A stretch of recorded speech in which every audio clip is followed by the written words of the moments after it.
എന്തുണ്ട് സുദേശ്, ഇന്നത്തെ ഒരു ഫൈനലിനെ കുറിച്ച് തുടങ്ങി വെക്കാൻ ആദ്യം പറയാൻ തോന്നുന്നത് എന്താണ്? ഇംഗ്ലണ്ടിനെ തോൽപ്പിച്ച അർജൻറ്റീന ഫൈനലിൽ, അതുപോലെ തന്നെയാണ് അപ്പുറത്ത് ഫ്രാൻസിനെ തോൽപ്പിച്ച സ്പെയിൻ ഫൈനലിൽ. ഇന്നലത്തെ ഈ രണ്ടു കൂട്ടരും തമ്മിലുള്ള കളി, അതായത് ഇംഗ്ലണ്ടും ഫ്രാൻസും തമ്മിലുള്ള കളി ഒരു ഗംഭീരമായിരുന്നു. 10 ഗോളാണ് പിറന്നത്, മുന്നും പിന്നും നോക്കാനില്ലാത്തത് കൊണ്ട് കണ്ട കളി. അങ്ങനത്തെ രണ്ട് പ്രധാനപ്പെട്ട ടീമുകളെ തോൽപ്പിച്ച രണ്ട് മികച്ച ടീമുകളാണ് ഈ ഫൈനലിൽ ഏറ്റുമുട്ടാൻ പോകുന്നത്. ഞാൻ സാന്ദർഭികമായി സൂചിപ്പിച്ചു എന്ന് മാത്രം. സുദേശ്. തീർച്ചയായിട്ടും ശരത്ത്, ഇന്ന് ലാറ്റിൻ അമേരിക്കയും യൂറോപ്പും തമ്മിലുള്ള ലാറ്റിൻ അമേരിക്കയുടെ ഒരു പെർഫെക്റ്റായ ഒരു ടീം, ഒപ്പം തന്നെ യൂറോപ്യൻ ശൈലിയിലെ ഇന്നത്തെ ഫുട്ബോളിന് യോജിച്ച ഒരു പെർഫെക്റ്റായ ടീമും തമ്മിലുള്ള ഏറ്റുമുട്ടലാണ് പ്രധാനമായിട്ടും ഇന്ന് നടക്കുന്നത്. അതിൽ നമ്മൾ എടുത്തു പറയേണ്ടത് രണ്ട് ശൈലിയിൽ കളിക്കുന്ന ടീമുകൾ, രണ്ട് കാര്യങ്ങളാണ്. രണ്ട് ടീമിനെയും വിലയിരുത്തുമ്പോൾ അവർക്ക് നിർണായകമാവുന്നത് രണ്ട് കാര്യങ്ങളാണ്. നമ്മൾ ഒരു ഭാഗത്ത് സ്പെയിനിനെ കുറിച്ച് പറയുമ്പോൾ അവരുടെ ഏറ്റവും വലുത്, അവർക്ക് ഒരു സയൻറ്റിഫിക്കായി കളിക്കാൻ കഴിയുന്നു, ഡിസിപ്ലിൻഡ് ആയിട്ട് കളിക്കാൻ കഴിയുന്നു, ഒരു ടാക്റ്റിക്കലി കുറേ കൂടെ പെർഫെക്റ്റായ ടീമാണ് സ്പെയിൻ എന്ന് പറയാം. ഒപ്പം തന്നെ ഒരുമിച്ച് വർഷങ്ങളായി കളിക്കുന്ന താരങ്ങളുടെ ഒരു കോമ്പിനേഷൻ, അത് അവരുടെ ആ ഒത്തൊരുമ, അതൊരു നിർണായക ഘടകമാണ്. ഇപ്പോൾ ബാഴ്സലോണയുടെ മറ്റും 6ഓളം താരങ്ങളാണ് സ്പെയിനിന് വേണ്ടി കളിക്കുന്നത്. ഓരോ താരങ്ങളെയും വ്യത്യസ്തമായിട്ട് ഇപ്പോൾ നമ്മുടെ ഫുട്ബോൾ ആരാധകൻ പുള്ളി പറഞ്ഞു. ഞാൻ പറയുന്നത് സ്പെയിനിൻ്റെ ഒരു ടാക്റ്റിക്കൽ ബ്രില്യൻസും അവരുടെ ഡിസിപ്ലിനും ആണ് ഇതുവരെ അവർക്ക് ഒരു ഗോൾ മാത്രമാണ് അവർ വഴങ്ങിയത്. അത് അവരുടെ എത്രത്തോളം കളിയെ അവർ സമീപിക്കുന്ന ആ ഒരു രീതിയുടെ ഭാഗമായിട്ടാണ്, പെർഫെക്റ്റായിട്ട് സമീപിക്കുന്നു.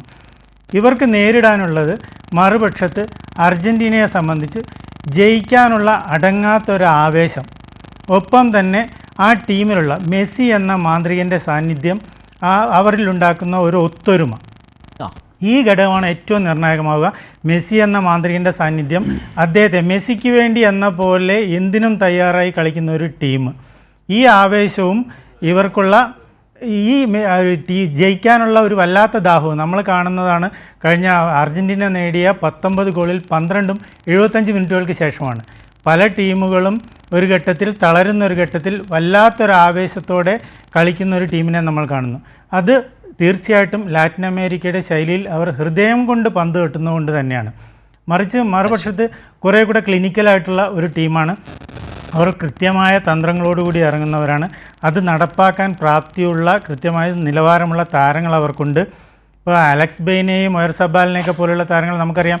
യമാലിൻ്റെ ഒരു നിലവാരത്തിലേക്ക് എത്തില്ലെങ്കിൽ പോലും ഒരു ടീം എന്ന നിലയിൽ കളിക്കുമ്പോൾ സ്വാഭാവികമായിട്ട് അവരവരുടെ ഡ്യൂട്ടി, അവരവരുടെ ദൗത്യം കൃത്യമായിട്ട് ചെയ്യാൻ കഴിയുന്ന താരങ്ങളാണ്.